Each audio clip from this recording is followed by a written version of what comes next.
Assalamualaikum warahmatullahi wabarakatuh. Kita berjumpa lagi di channel SDA Sukses. Apa kabar sobat semuanya? Semoga kita di hari ini oleh Allah senantiasa diberikan kesehatan, diberikan perlindungan, dan diberikan kelancaran rezeki yang berkah. Amin.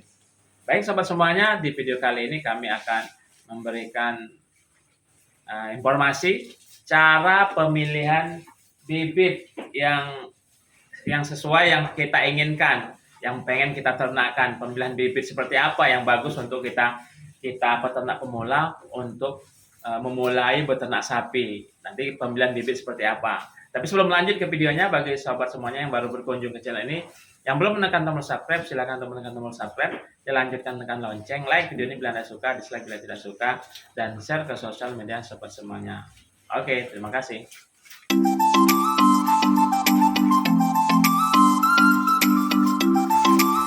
Oke sahabat semuanya, sekarang saya sudah bersama peternak sapi di kandang sapi otomatis dan sapi-sapinya. Nah, di sini apa kabar Mas hari ini? Alhamdulillah sehat. Sehat ya? Ya. Enggak ada kegiatan pagi ini Mas? Tidak ada. Tidak ada ya? Kebetulan tidak ada karena ini ada kunjungan dari SDA Sukses. Iya, betul. Oke Mas, di awal video tadi kita menyebutkan pemilihan bibit sapi bagi peternak sapi yang baru memulai peternak pemula, ya. Iya, silakan. Bagaimana cara memilih babit? Babit ya. memilih bibit khusus untuk peternak pemula. Oke. Begini Mas, bagaimana cara memilihnya itu pertama kita tergantung budget itu modal ya modal. Kantongnya tebal apa tipis gitu? Kita modalnya berapa? Kita jangan berandai-andai dulu pengen bibit yang bagus, karena bibitan yang bagus itu jelas mahal harganya. Ada harga biasanya. Ya, harganya juga mahal, tergantung dari model sapinya yang kita mau beli. Sekarang contohnya gini Mas, budgetnya pas-pasan gitu. Pemilihan bibit seperti apa untuk budget pas-pasan? Kalau untuk peternak pemula ya harga 12 jutaan saja ya. Misalkan ya, kita modal 12 jutaan sekiranya dapat yang seperti ini. Ya, ini sekitar 12 jutaan. Nah, bagaimana supaya kita itu jelas-jelas untung ketika kita modal 12 jutaan itu untuk memilih bibit?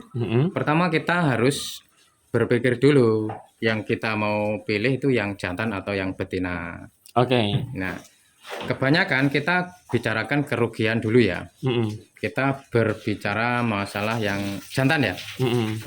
Biasanya kalau kendalanya kita beternak sapi yang jantan itu kerugiannya di sini Mas biasanya. Misalnya kita bibit harga sekitar 12 jutaan itu bibitan ya. Ternyata kita salah pilih bibit. Nah, awalnya salah pilih bibit. Oke. Bibit calon pedetan itu. Ya kan kalau dipelihara itu tidak mau besar atau tidak ada perkembangan, itu berarti kita salah memilih bibit. Itu kendala yang pertama. Bukan berarti juga kalau sapi yang tidak dipelihara kok tidak mau besar, kita tidak ada untung. Biasanya juga begini, bibitan sudah bagus, harga sudah cukup, ternyata pemeliharaan kita kurang maksimal. Artinya kurang maksimal itu begini, kita asal-asalan. Sayang kan modal 12 juta, kita pelihara cuma asal-asalan, cuma yang penting pelihara sapi gitu ya. Akhirnya ya terhambat pertumbuhan si sapi itu sendiri, jadi tidak untung. Maksudnya tidak untung itu ketika dijual harganya bisa juga anjlok atau bisa juga cuma stagnan, enggak naik bangga 12 juta terus. Karena sapinya enggak berkembang. Nah, sapi enggak berkembang kan pertama salah pemilihan bibit yang tadi ya. Terus yang kedua kita salah kelola pemeliharaan sapi. Pemeliharaannya detailnya pakan kurang atau kita asal-asalan memberi pakan gitu. Oke. Jadi sebaiknya bagaimana Mas masalah bibit ini?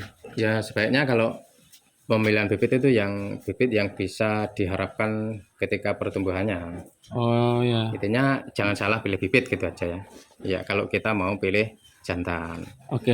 Nah, kalau betina ya. Betina. Yang betina kalau mau untung yang pas atau untung yang besar itu bisa kita cari yang bibitan kurus. bibitan kurus. Iya, sapi kurus, betina kurus itu malah cepat mendapatkan untung itu.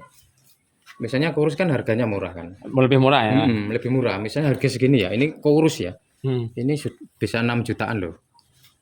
Oke. 6 jutaan kan kalau digemukkan di tempat kita, itu harganya itu bisa mencapai 10 juta lebih. Jadi cepat naik deh. Cepat naik, iya. Kalaupun betina itu sebanyak yang kurus, kalau betina. Milihnya. Pilih yang kurus. Jadi misalkan kalau milih yang gemuk terus dipelihara tempat kita jadi kurus, kita yang tekor ya. Itu kan waduh, itu tekor namanya. Itu bukan malah untung. Oh iya. Oke, selanjutnya kriteria apa Mas selain yang tadi yang kurus katanya kalau untuk betina? Ya kalau untuk selain yang kurus, kalau kita pengen cari yang betina itu sebaiknya yang siap dibojokan. Apa siap dibojokan? Sapi itu sudah birahi. Siap gitu. dikembang biakan gitu ya. Sudah intinya sudah 2 tahun lebih gitu. Oke. Intinya sudah sapi itu siap untuk beranak gitu. Siap untuk beranak karena ya. Kalau sapi betina kan diambil anaknya. Selain kurus itu diambil anaknya. Oke Mas, seperti saya ini pemula. Bagusnya itu kita nyari bibitan itu datang ke kandang-kandang orang atau di online, kan online banyak jual bibit ini. Iya, atau kita langsung datang ke offline ke pasar hewannya itu. Seperti apa kalau saran sampean? Kalau saran saya ya basing kita mau beli di mana.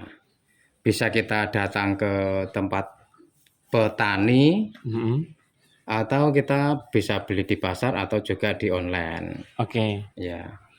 Itu kalau kita beli di petani kan kita bisa lihat langsung. Kita bisa tawar-menawar langsung.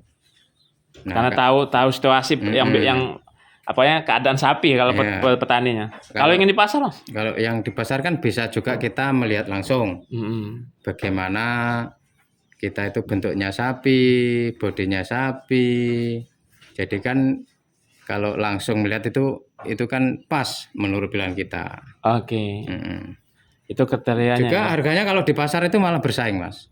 Lebih. Kalau di pasar sapi itu bersaing. Bisa untung-untungan, bisa dapat murah. Kita bisa perbandingan. Oke. Ini harganya sekian, ini harga sekian. Kalau di rumah kan biasanya sapinya cuma itu. Nggak ada perbandingan lain.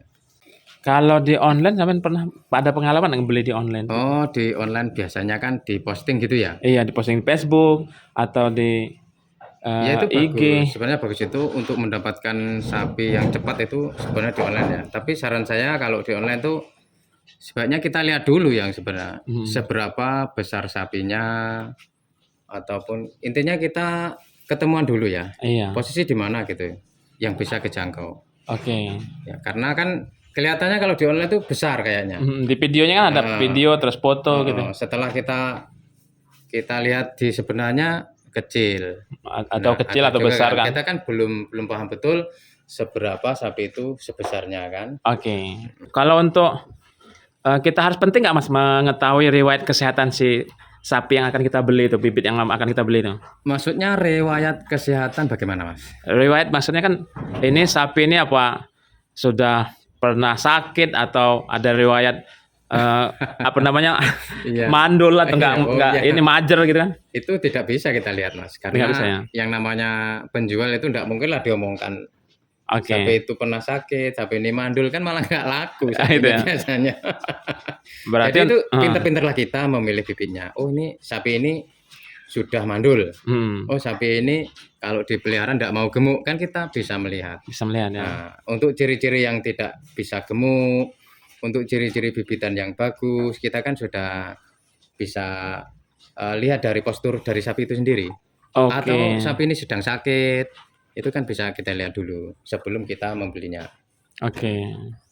Jadi bisa kalau seperti saya nih Mas, misalkan gimana? Saya kan nggak ada pengalaman, bisa mengajak orang berarti mentor atau orang yang biasa peternak sapi terus kita ajak untuk membeli bibitnya itu bisa? Iya bisa, kita minta orang lain ya. Minta saran dari teman atau dari peternak yang sudah senior. Pak ini bagaimana bibit sapi ini bagus apa enggak? Kalau saya beli dipelihara bisa gemuk apa enggak?